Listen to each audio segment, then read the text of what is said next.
Hi, this is Jade. In Play and Forces, I stepped away from the animator's role and allowed the grass and the wind to become the true artist, drawing their own flipbook through my hands.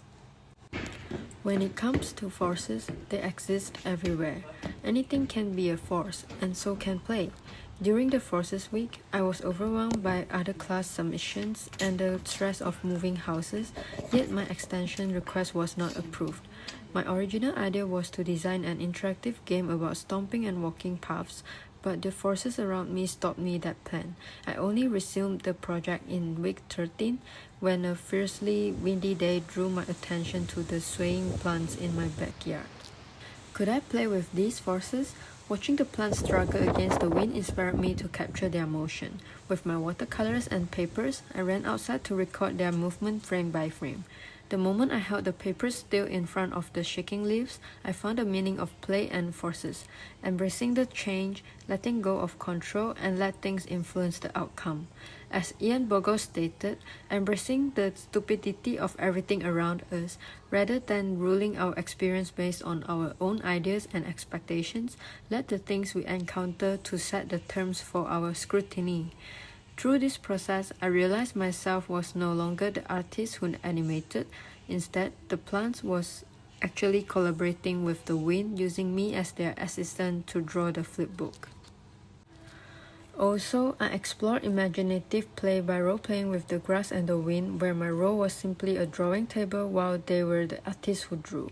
Julie notes that play helps us regulate emotions and find joy through creativity, which resonated with my experience.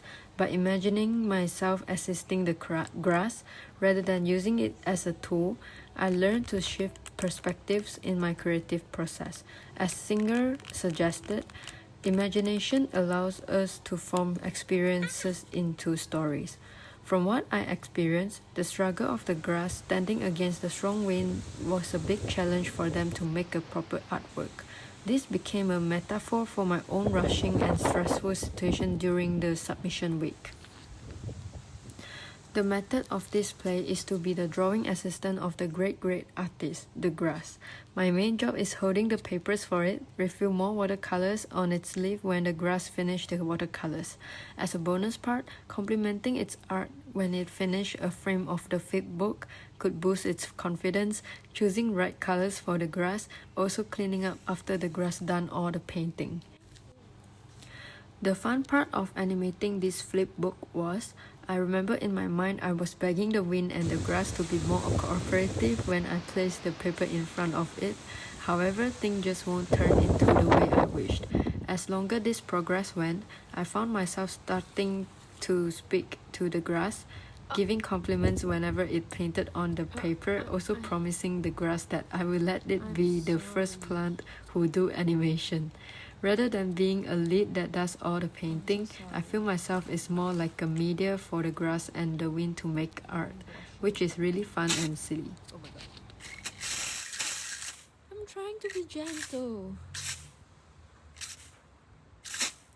Okay, that's it.